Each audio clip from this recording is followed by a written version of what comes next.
ನನ್ನೆಲ್ಲ ಪ್ರೀತಿಯ ವೀಕ್ಷಕರಿಗೆ ನಮಸ್ಕಾರ. ಎಲ್ಲ ಸುದ್ದಿಗಳ ಮಧ್ಯೆ ಈಗ ಮತ್ತೊಂದು ಹೊಸ ಮಾಹಿತಿ ಭಾರೀ ಸದ್ದು ಮಾಡುತ್ತಿದೆ.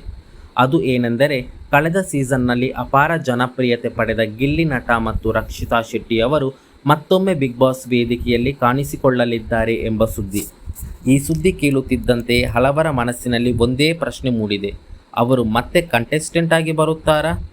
ಏಕೆಂದರೆ ಸೀಸನ್ 12ರಲ್ಲಿ ಇವರಿಬ್ಬರು ಸೃಷ್ಟಿಸಿದ ಹವಾ ಅಭಿಮಾನಿಗಳ ಪ್ರೀತಿ ಮತ್ತು ಸಾಮಾಜಿಕ ಜಾಲತಾಣಗಳಲ್ಲಿ ಮೂಡಿಸಿದ ಸಂಚಲನ ಇಂದಿಗೂ ಕಡಿಮೆಯಾಗಿಲ್ಲ.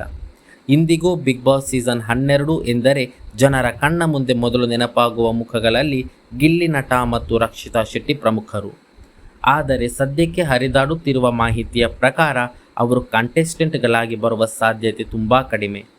ಕಾರಣ, ಒಮ್ಮೆ ವಿಜೇತರಾಗಿರುವ ಅಥವಾ ಪ್ರಮುಖ ಪಾತ್ರ ನಿರ್ವಹಿಸಿದ ಸ್ಪರ್ಧಿಗಳನ್ನು ಮತ್ತೆ ಸ್ಪರ್ಧಿಗಳಾಗಿ ಕರೆತರುವ ಪದ್ಧತಿ ಬಿಗ್ ಬಾಸ್ನಲ್ಲಿ ಸಾಮಾನ್ಯವಾಗಿ ಇರುವುದಿಲ್ಲ. ಆದ್ದರಿಂದ ಗಿಲ್ಲಿ ನಟ ಮತ್ತು ರಕ್ಷಿತಾ ಶೆಟ್ಟಿ ಅವರು ಈ ಬಾರಿ ಕಂಟೆಸ್ಟೆಂಟ್ಗಳಾಗಿ ಅಲ್ಲ, ಬದಲಾಗಿ ವಿಶೇಷ ಅತಿಥಿಗಳಾಗಿ ಅಥವಾ ಹೊಸ ಜವಾಬ್ದಾರಿಯೊಂದಿಗೆ ಎಂಟ್ರಿ ಕೊಡಬಹುದು ಎನ್ನುವ ಮಾತು ಕೇಳಿಬರುತ್ತಿವೆ. ಇಲ್ಲಿ ಮತ್ತೊಂದು ಕುತೂಹಲಕಾರಿ ವಿಷಯವೂ ಇದೆ. ಮನೆಗೆ ಪ್ರವೇಶಿಸುವ ಎಲ್ಲ ಸ್ಪರ್ಧಿಗಳನ್ನು 2 ತಂಡಗಳಾಗಿ ವಿಭಜಿಸಿ ಒಂದು ತಂಡವನ್ನು ಗಿಲ್ಲಿ ನಟ ಮುನ್ನಡೆಸುವುದು, ಮತ್ತೊಂದು ತಂಡವನ್ನು ರಕ್ಷಿತಾ ಶೆಟ್ಟಿ ಮುನ್ನಡೆಸುವುದು ಎನ್ನುವ ಕಲ್ಪನೆ ಸೋಷಿಯಲ್ ಮೀಡಿಯಾದಲ್ಲಿ ವೈರಲ್ ಆಗುತ್ತಿದೆ. ಈ ರೀತಿ ನಡೆದರೆ ಅದು ಬಿಗ್ ಬಾಸ್ ಇತಿಹಾಸದಲ್ಲೇ ವಿಭಿನ್ನ ಪ್ರಯೋಗವಾಗಬಹುದು. ಒಂದು ಕ್ಷಣ ಯೋಚಿಸಿ ನೋಡಿ.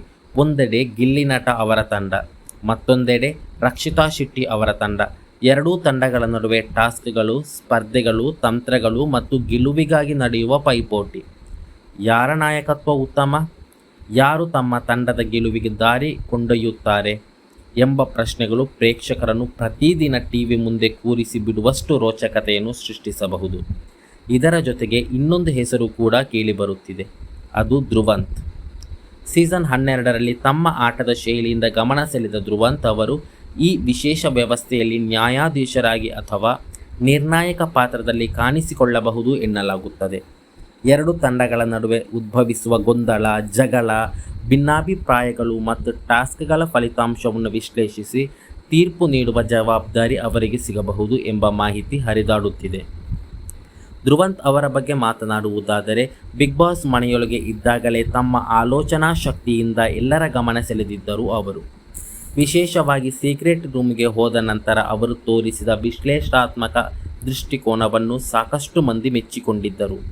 ಯಾವ ಟಾಸ್ಕ್ಗೆ ಯಾವ ಸ್ಪರ್ಧಿ ಸೂಕ್ತ, ಯಾರು ಯಾವ ಸಂದರ್ಭದಲ್ಲಿ ಹೇಗೆ ನಿಭಾಯಿಸಬಹುದು ಎನ್ನುವುದನ್ನು ತುಂಬ ಆಳವಾಗಿ ಯೋಚಿಸಿ ನಿರ್ಧಾರ ತೆಗೆದುಕೊಳ್ಳುವ ಗುಣ ಅವರಲ್ಲಿತ್ತು. ಅದೇ ಕಾರಣಕ್ಕೆ ಅವರು ಈ ಬಾರಿ ಜಡ್ಜ್ ಪಾತ್ರದಲ್ಲಿ ಬಂದರೆ ಅದು ಕೇವಲ ಮನರಂಜನೆಗಾಗಿ ಮಾತ್ರವಲ್ಲದೆ ನ್ಯಾಯಯುತ ನಿರ್ಣಯಗಳನ್ನು ನೀಡುವ ವಿಶೇಷ ಅಂಶವಾಗಬಹುದು. ಸ್ಪರ್ಧಿಗಳ ಭಾವನೆಗಳನ್ನು ಅರ್ಥ ಮಾಡಿಕೊಂಡು ಆಟದ ತಂತ್ರವನ್ನು ವಿಶ್ಲೇಷಿಸಿ ತೀರ್ಮಾನ ಕೈಗೊಳ್ಳುವ ಧ್ರುವಂತ್ ಅವರನ್ನು ನೋಡುವುದೇ ಪ್ರೇಕ್ಷಕರಿಗೆ ಹೊಸ ಅನುಭವವಾಗಬಹುದು. ಈ ಎಲ್ಲ ಸುದ್ದಿಗಳ ನಡುವೆ ಒಂದು ವಿಷಯವನ್ನು ನಾವು ಮರೆಯಬಾರದು.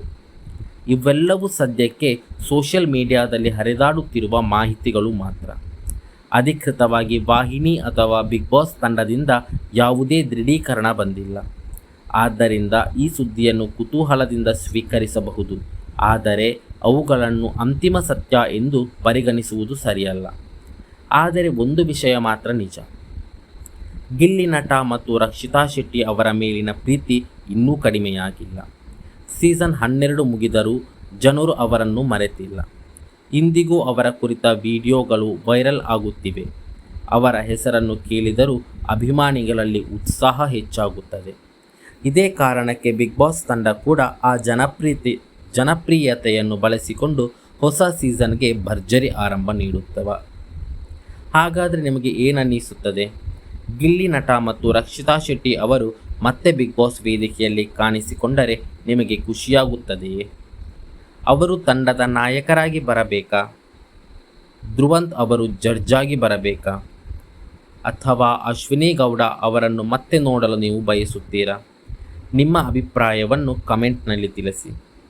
ಯಾಕೆಂದರೆ ಬಿಗ್ ಬಾಸ್ ಅಂದರೆ ಕೇವಲ ಒಂದು ರಿಯಾಲಿಟಿ ಶೋ ಅಲ್ಲ, ಅದು ಭಾವನೆಗಳ ಹಬ್ಬ, ಸಂಬಂಧಗಳ ಪರೀಕ್ಷೆ, ಮನರಂಜನೆಯ ಮಹಾಪರ್ವ ಮತ್ತು ಅಭಿಮಾನಿಗಳ ನಿರೀಕ್ಷೆಗಳ ವೇದಿಕೆ.